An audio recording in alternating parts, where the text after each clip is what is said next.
Hello दोस्तों, welcome back to my channel. आज हम बात करेंगे बैलेंस शीट के बारे में और हम हर एक टर्म को समझेंगे जो हमारे फाइनेंशियल स्टेटमेंट में होती है। बैलेंस शीट एक फाइनेंशियल स्टेटमेंट है जो कंपनी के फाइनेंशियल पोजीशन को एक स्पेसिफिक टाइम पे दिखाता है। और जैसे हमने सुना है कि बैलेंस शीट को दो मेजर्स पार्ट में डिवाइड करते हैं, first asset and second liabilities and equity. तो आज हम इन दोनों को डिटेल में समझेंगे। उसके अलावा आप स्क्रीन पे देख रहे होंगे कि बैलेंस शीट का एक डेफिनेशन भी है कि balance sheet is a financial statement that present an entity's financial position at a specific point in time. और एक जो उसका बेसिक इक्वेशन है, अकाउंटिंग इक्वेशन, जिसको हमेशा बैलेंस शीट को फॉलो करना पड़ता है। So the equation is assets equal to liabilities plus equity. Okay, एक बार और बैलेंस शीट क्या होता है आई थिंक आप लोगों को क्लियर होगा, फिर भी मैं एक बार बता देती हूँ। बैलेंस शीट एक फाइनेंशियल स्टेटमेंट है जो कंपनी के फाइनेंशियल पोजीशन को एक स्पेसिफिक टाइम पर दिखाता है। Balance sheet is a financial statement that presents an equities financial position at a specific point in time. अब हम बात करेंगे कुछ फॉर्मेट के बारे में, like common formats of balance sheet. Balance sheet are typically presented into two primary formats. First is account format, जिसको T format भी बोलते हैं हम। अकाउंट फॉर्मेट में क्या होता है, दो फॉर्मेट में अकाउंट फॉर्मेट और रिपोर्ट फॉर्मेट हो गया। मैंने यहाँ गलती से टू नहीं लिखा, बट अकाउंट फॉर्मेट में टी फॉर्मेट आता है, जैसे कि assets are listed on the left side and liabilities are equity are listed on the right side. इसमें असेट जो होता है वो लेफ्ट साइड में होता है और लाइबिलिटीज एंड इक्विटी जो होते हैं वो राइट साइड में होते हैं। और ये फॉर्मेट जो होता है वो रिजेंबल होता है टी के फॉर्म में, and it is commonly use for detail internal financial analysis. Okay, दूसरा फॉर्मेट होता है रिपोर्ट फॉर्मेट, जिसको वर्टिकल फॉर्मेट भी बोलते हैं। वर्टिकल फॉर्मेट में क्या होता है, सबसे पहले असेट लिस्टेड होता है, उसके बाद लाइबिलिटीज होती है, उसके बाद इक्विटीज होते हैं। और ये मोस्ट कॉमनली यूज्ड फॉर्मेट है। ये जो कि आजकल यूज़ किया जाता है फाइनेंशियल स्टेटमेंट को पब्लिश करने के लिए।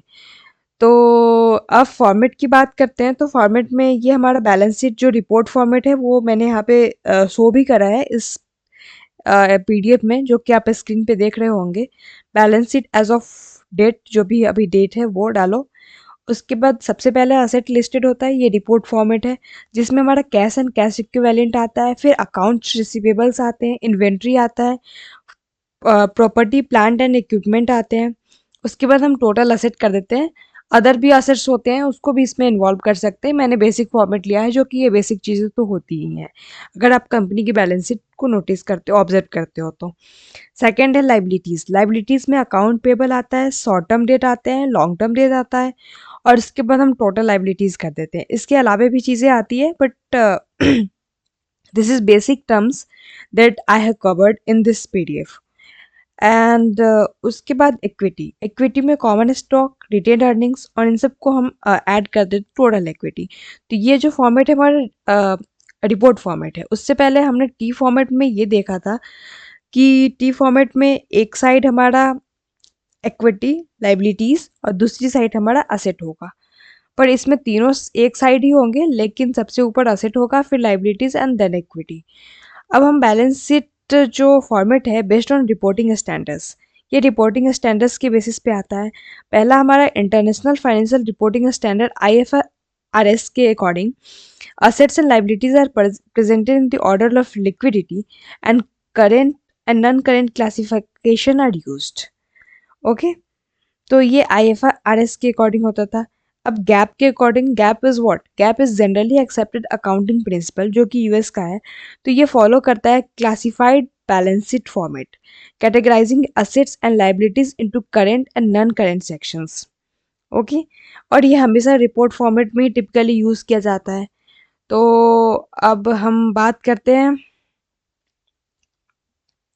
फॉर्मेट की। तो फॉर्मेट हमारा एज ऑफ डेट जो भी होगा वो ऐसा होगा।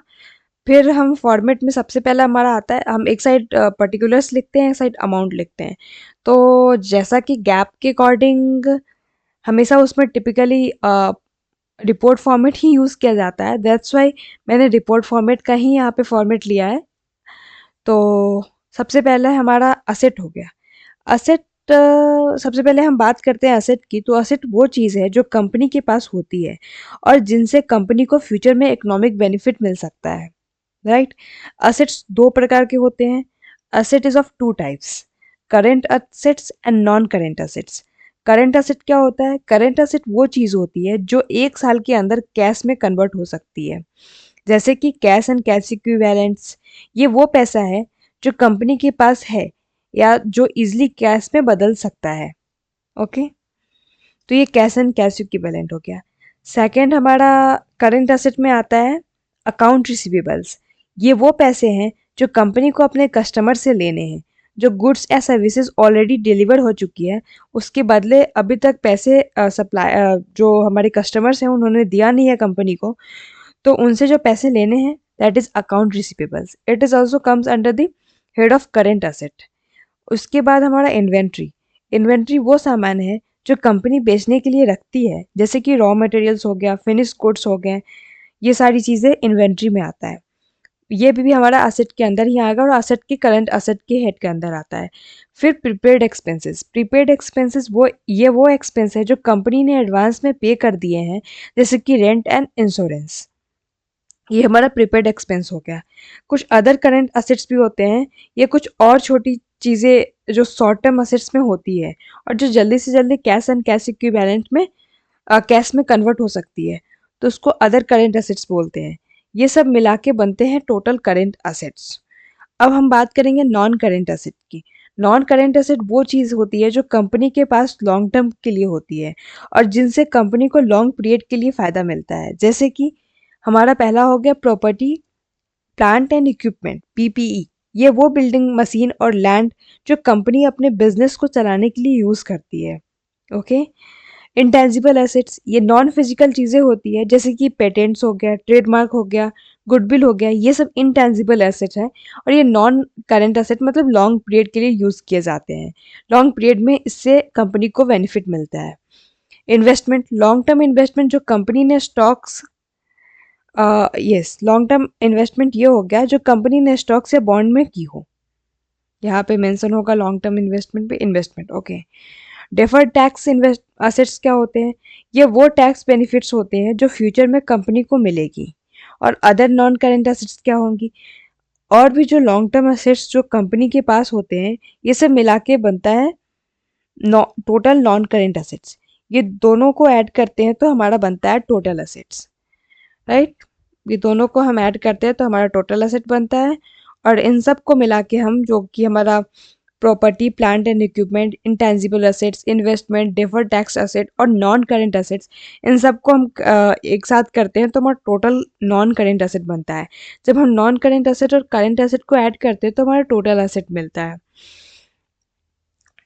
अब हम बात करते हैं लाइबिलिटीज़ की। लाइबिलिटीज़ वो ऑब्लिगेशन है। What is liabilities? Liabilities and equity में हमारा आता है लाइबिलिटीज़।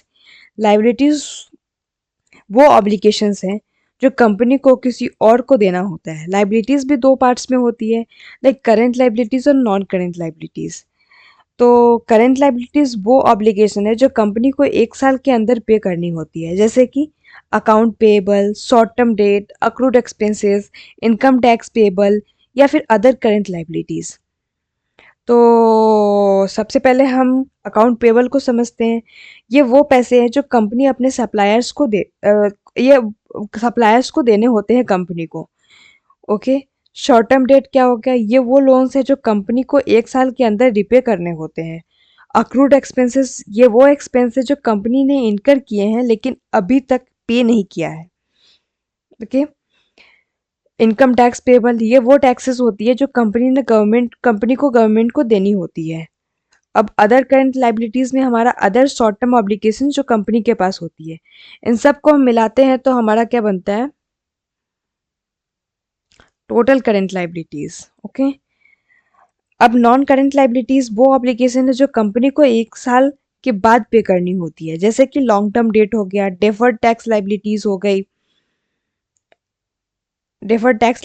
हो गई, पेंशन लाइबिलिटीज़ हो गई और अदर नॉन करंट लाइबिलिटीज़ हो गए।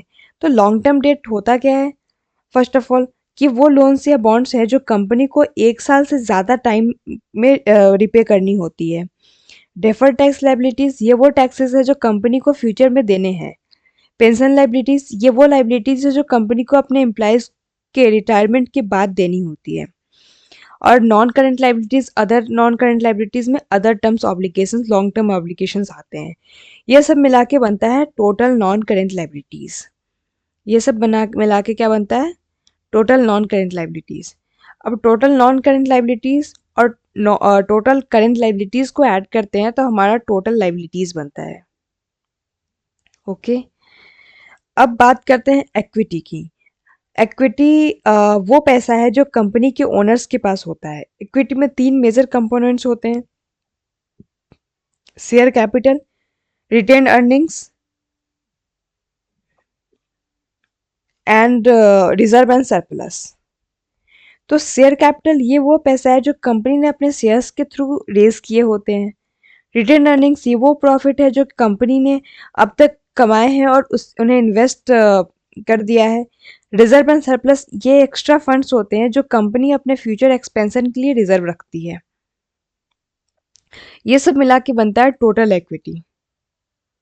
ओके, अब total liabilities and total equity को हम ऐड करेंगे तो हमारा आ गया ये total liabilities and total equity आ जाता है।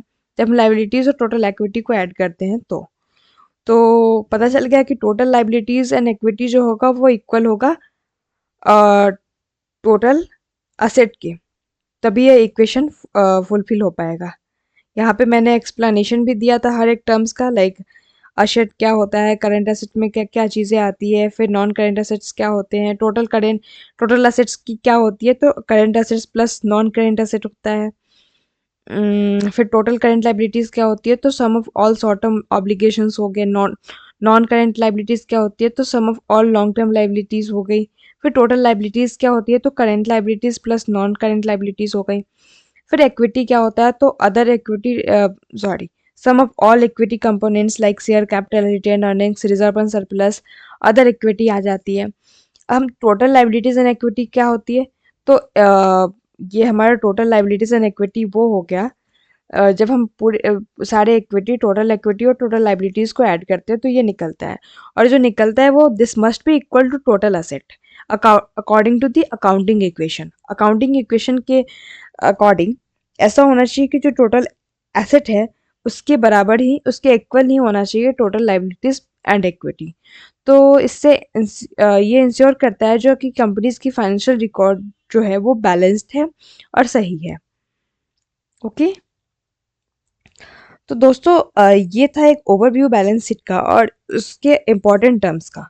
अगर आपको ये वीडियो हेल्पफुल लगा तो प्लीज़ लाइक और शेयर ज़रूर करना। अगर कोई क्वेश्चन हो तो कमेंट सेक्शन में पूछना।